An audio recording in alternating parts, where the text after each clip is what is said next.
You're tuned in to Vocalo Radio 91.1 FM. I'm your host, Bekoe, and alongside me, I have a brilliant young man that's been doing things for the Chicago music scene and beyond. He goes by the name of Vic Mensa. How you doing, Vic? What's going on, brother? It's all blessed. This is like our second time. Yes, sir. First time was over Zoom. You know how that go. And you put me in tune with some things. Your energy has always been pure. And yet again, we meet again in person. I appreciate you for having me, Bekoe. Hey, same, Vic. Now, you were recently in Africa. You done made several trips to, yes, sir. Was it Ghana? In Ghana, yes, sir. I just left maybe 3 weeks ago, actually. And this time, I took a group of 8 high school students from Chicago, high school seniors, to Ghana and had them meet with leaders in the fields of film and fashion and technology, people from the president's office, with the intention of giving them a life-changing experience, which was accomplished. And the larger movement of connecting Black people globally. That's my mission. Like, what did you accomplish for yourself, knowing that you were able to take some kids from Chicago over to the promised land? It was a heavy spiritual, emotional experience. Once it dawned on me that we had really pulled it off. It was myself, my brother Mike Abrantier, Duimo. We had a team of us that started working on this a year and a half ago. And we connected with a Chicago organization called the Academy Group that is run by a man named Shane Evans, who's been like a mentor to, some of us in different ways, and actually has been running youth programs for decades. So I was in a youth program called DYN he set up that was with Brother Mike on the south side on 47th Street, like right by my mama's house. Okay. Brother Mike went on to do the U Media program downtown that I was at as well, but was really very influential to Chance.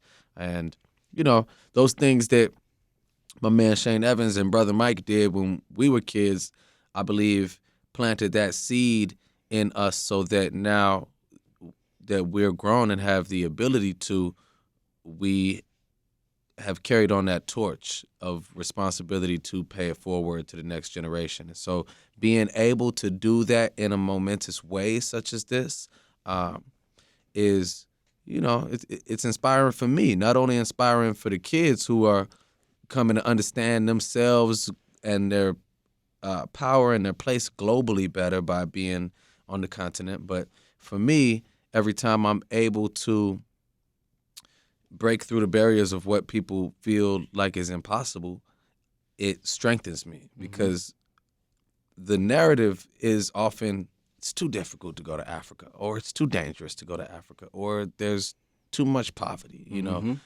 There's all of these manufactured, designed barriers put up between us and the continent of our origin. So being able to break through those, not only for myself, but for the next generation, it just emboldens me and strengthens me and, makes me recognize and realize that, the impossible is possible. You've been making a lot of things possible. You've been breaking several barriers. And before I get into this next subject, I got to ask you, is cannabis legal in Africa? Africa is a continent. So they got a lot of different countries. The ones I've been to, it has not been legal. It's not legal in Ghana. South Africa actually has some cannabis production, and I met some people in South Africa that are growing weed in some brilliant ways. I don't know that it is like recreational or medicinally legal. I'm not sure, but they have a mechanism in place that it looks like that's happening, that's on the way. Ghana, no. Let's talk more about cannabis because you, my brother, have your own.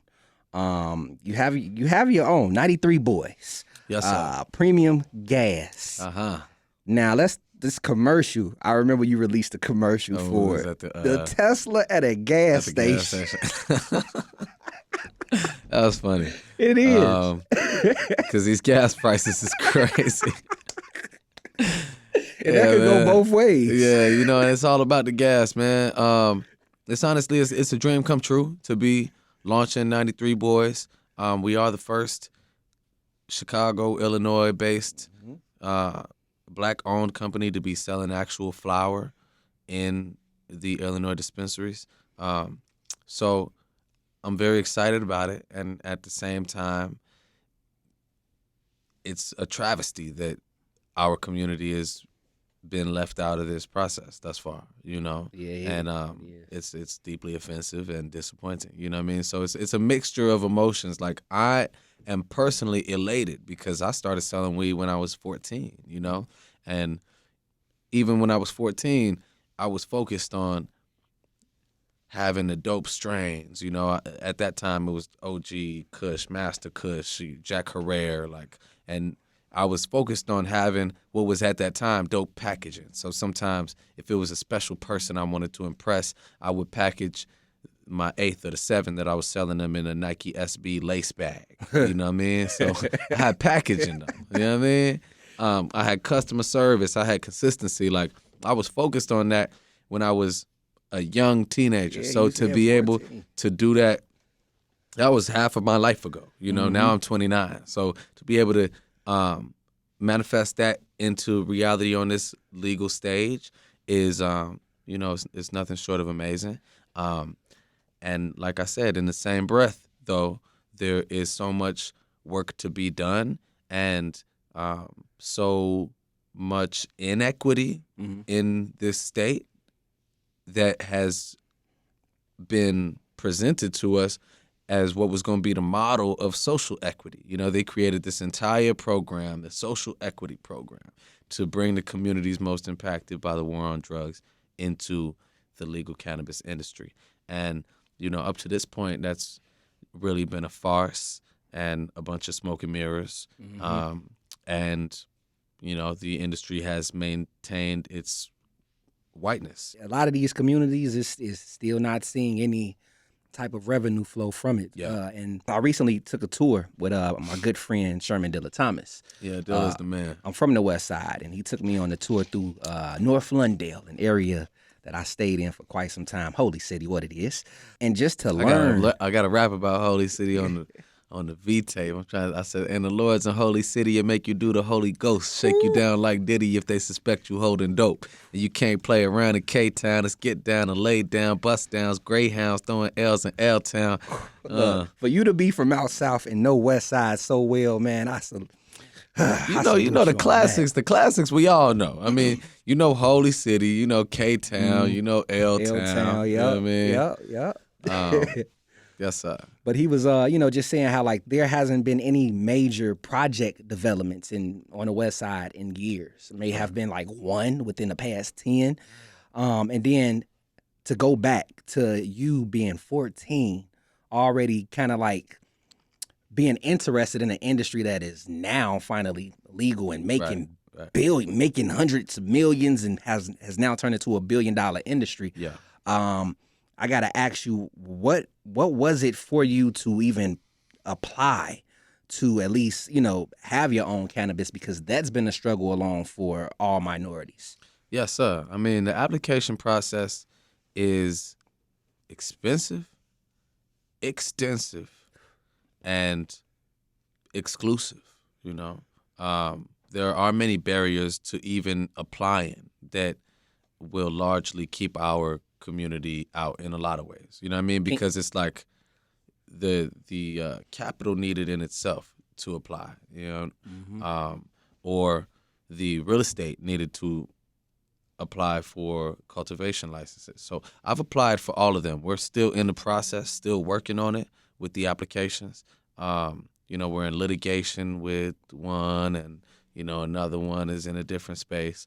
So yeah, that application process is a lot, you know, as it should be, but also it's full of negligence and malpractice because, you know, there are so many discrepancies in the scoring, and two applications that have identical sections, those sections being scored drastically differently, or sections being sent in and then not being scored at all, So people are suing for so many different reasons, as well as the occurrence of blatant corruption, like somebody who works for the group hired to score the applications being a recipient of one of the licenses. And, it's like cops getting these licenses and all type of going on, the stuff that was touted as being the social equity program. So it's deep, man. But, in the same breath, there are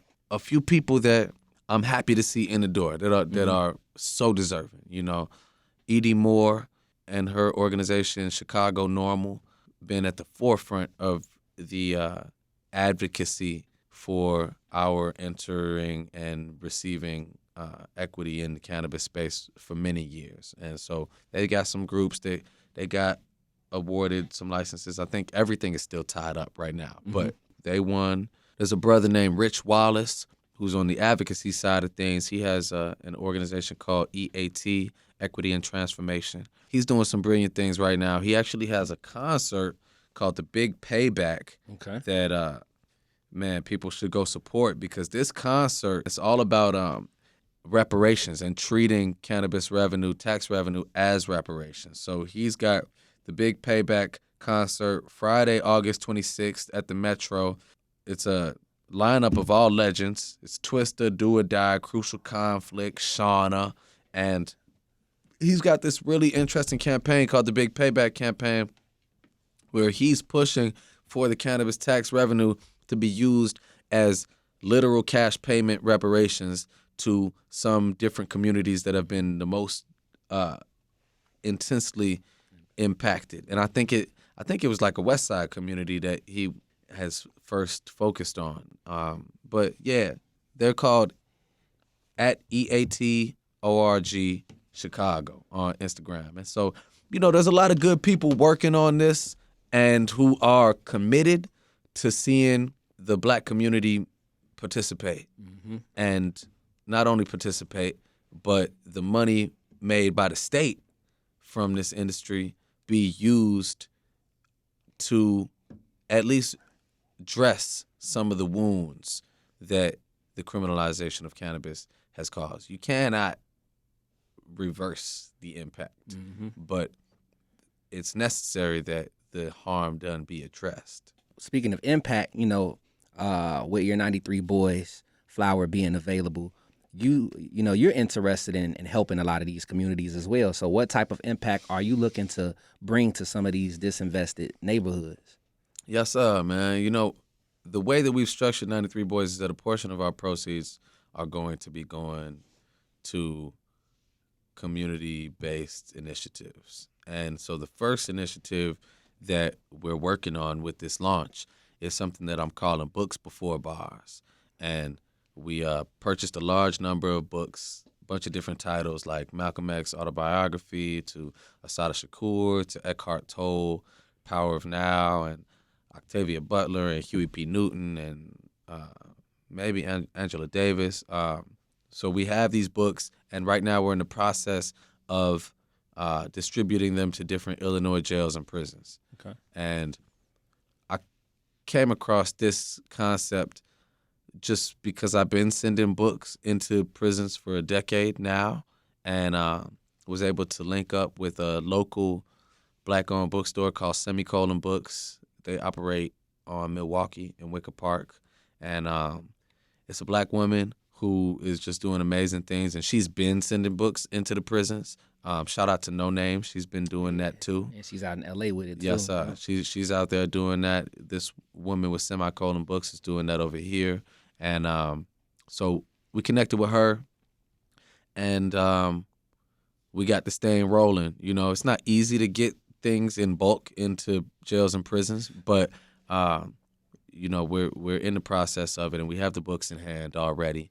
And I'm excited about this program because I've seen personally the enormous transformative potential of the right book at the right time for an incarcerated person. Like, I've sent books to friends of mine who were facing life, and just seeing how the right book was able to completely transform his perspective and his mind and turn this like hardened street dude who's a warrior by nature, but turn his like energy into like a force for positive, And man, I probably sent my guy.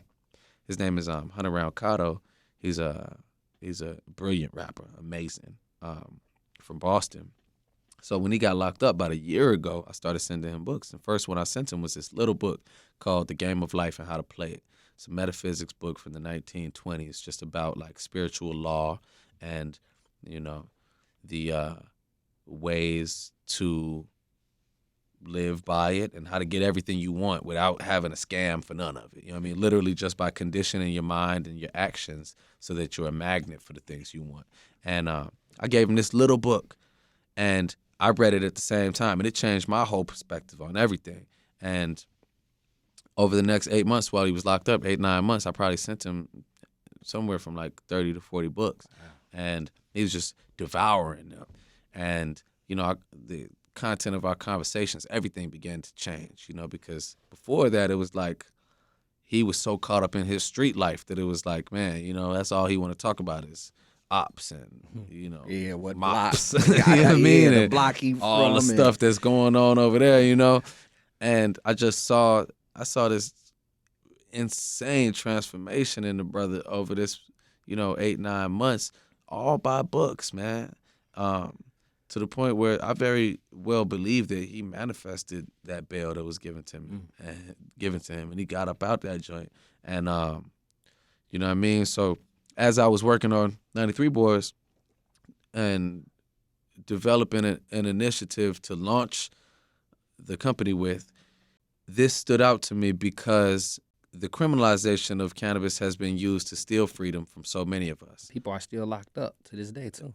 Alan Russell in Mississippi just received a life sentence in 2019 for an ounce of weed, which was just recently upheld in the appeals court in the last month or two. That's what we up against. And this criminalization of cannabis has been used to rob so many of us of our freedom. And the most impactful ways I've found of bringing freedom to anybody, but an incarcerated person in particular, is through books. Now, that's brought me so much freedom. And that's what I actually want to ask you. What book changed your mentality? The first book that changed my life is definitely the autobiography of Malcolm X. Like so many of us. That book is what gave language, perspective, and context to the things that I subconsciously knew to be true. The lifetime of racism and oppression that we all experience being of African descent, not just in America, but globally. But Malcolm X is really speaking to you and giving it to you straight about the experience here and making things click and make sense to me. I'm like, oh, so it was my kindergarten teacher, putting me in the developmentally challenged class. I'm understanding that these are age-old like stereotypes and patterns that they've been pulling. You know what I mean? So yeah, Malcolm X autobiography. That's the first book that really, really changed my life. At the end of the day, books are very powerful, and they say if you want to hide something from a person, put it in a book. You already. They say you want to hide something from a. Put it in the book. That's what they say. I don't correct. know. You probably got to beep out, but. But no, you absolutely right. But let's take it back to 93 Boyz, because we spoke on the application process. Yeah. Do you feel like with you being a public figure that kind of gave you a jump on things? Yeah, I think that undoubtedly, I've got certain privileges by having been making music for so long. And, I think that I've come to realize that with those privileges and those opportunities that I have, that, it's important to shine a light on other people that maybe don't have the same up, the same leg up that that I have at times. You know what I mean? So that's why I think I really would like to amplify my guy Rich Wallace, who's doing the concert at the Metro on August 26th, and his EAT organization and people like that. Where are some of the places that people can purchase this flower, and how many choices and selections do they have? And, what are some of the products? Yeah, 100%. So currently we are in quite a few dispensaries in the city and state and rapidly growing. We're in Dispensary 33, which is very central in the city. It's on Randolph and Racine, basically. They have a location up north. We are also in the only Southside dispensary. Big shout out to Mission Dispensary. They're on 86 and Commercial. Honestly, it's my favorite dispensary in the city. They also have a location, Calumet City. It's like across the street from River Oaks. It was nostalgic when I pulled up there the other day.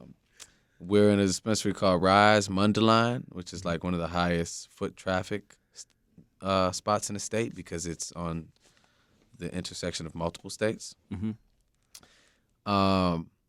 Man, it might be a couple more right now, but those are like our core base. You know what I mean? It's Mission out south. Big shout out to the only Southside dispensary. D33, which is very central and also just like one of the freshest spots in the city.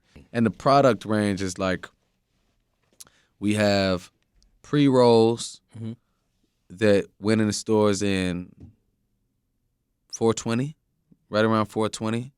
And those are like different strain blends. So there's like an indica dominant blend. There's one called the Pit Stop Jump Start, the sativa dominant blend.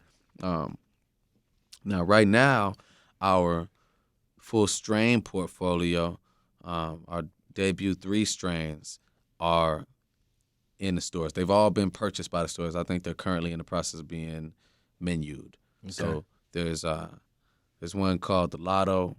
There's another one called Super Donuts, and there's a Jet Fuel OG. See, Super Donuts, I got that off. Okay. It wasn't trying to let us. You can't do stuff that's like candy and shit. You know what a Super Donut is. Yeah, I do.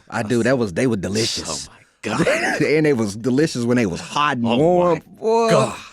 You bringing back high school memories. Super Donuts and that on, bro. Yeah, you said menu. What? Can you further elaborate on what's being menued? Yeah, so right now it's the actual flower. We've had the pre-rolls in stores since 420. Right now, the flower eighths are purchased by the stores and are going to be on the floor in the next few days as they get put on the menu. Also, the vape cartridges, those are there too. All of this sounds, like you said, an extensive process. And for you all to honestly get the job done, man, I got to applaud you because being black and then knowing what we have to go through and how so many people got locked up for cannabis, and then seeing that, you're one of the first, and then doing it in the right way where you're showcasing it and letting people know we can do this. We can infiltrate the industry. There is some obstacles, but we can do this, and we have to show the city how to do right with the money. And in all honesty, man, more of us just need to apply for that money. There is something called the R3 program. It's like reinvest, renew, and something else that starts with an R. And so it's an earmarked amount of the tax revenue from cannabis that is set up to be used for investment into the black community. Now, has it been going to the right hands? I'm not sure. But in all honesty and all fairness, I didn't apply with my nonprofit yet. You know what I mean? Mm-hmm. So that's something that we need to do, because it's like, as a community, it's going to be on us to demand that this money is used in the right ways. The city is not just going to give it to the that need it. You know what I mean? Like, you got to demand it. We have to demand it. That's the only way this thing is going to go how we need it to go.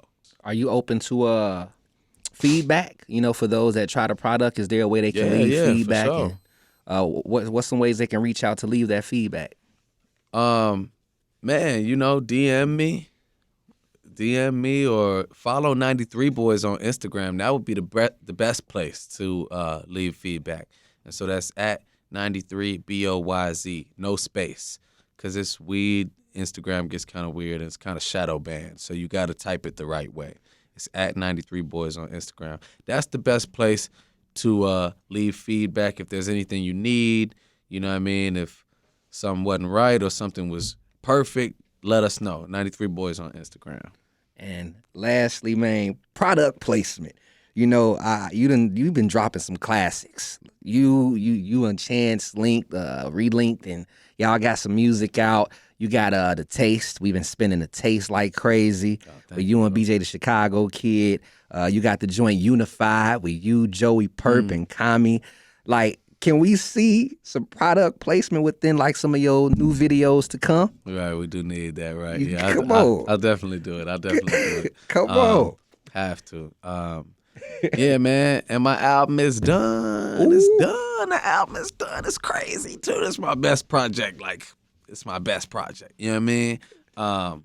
And it's full-length album, so it's really technically only my second full-length album. I did the autobiography in, like, 2017.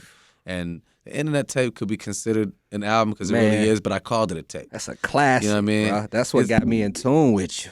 It's an album, but I called it a tape. I called the autobiography an album.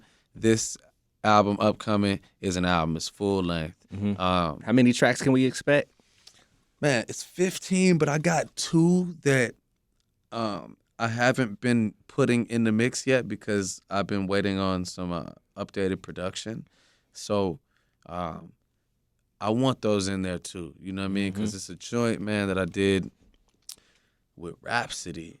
It's called Blue Eyes, and it's just like I think it's one of the most important songs that I've written, and so I'm working to get that on there as well. But you know, there's a lot of music. There's a lot of really dope music. I'm super excited about it. It's like conceptual, lyrical, musical. It's turned up at the moments where it wants to be. It's like mellow and vibed out at other moments. It includes elements of, like traditional hip hop shit to African music to rock and roll, soul, jazz. Got the whole shebang. All the shit I'm into. You know what I mean? It's all in there. 2 things. Is there a title? And I can't give it that. I can't give it yet because I ain't even. I almost did, but I did. But I ain't even. Because I saw him say, "Is there a title?" Yeah. And I ain't gonna say date, but when can we possibly? My intention is to get it out before the end of the year, man. Okay. You know what I mean? It's like the thing with the major label process is just that, like, you know, sometimes you run into hiccups, man. You know what I mean? It's like with the major labels, it's not as easy as just deciding when I want to put it out. But my intention is to get it out before the end of the year. So that's my focus. You know what I mean? Like, I just came back from LA yesterday, mixing the album out there, you know, taking meetings and playing it for different people. And so, yeah, that's what I'm on.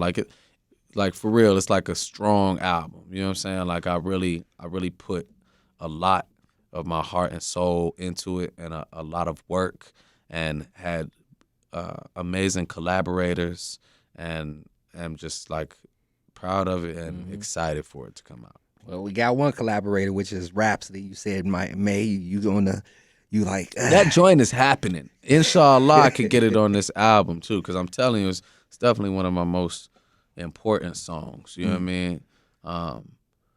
Yeah, man, you know, and more details to come. I'll be back, because I'll be back to talk about that in particular. Definitely. You know what I mean? Definitely, because today is all about 93 Boyz. Yeah. It's a historic thing that's Premium going on Gas. Here. And again, salute to you and the whole 93 Boyz team. And again, thank you, my brother, and congrats. My brother, I appreciate you, man.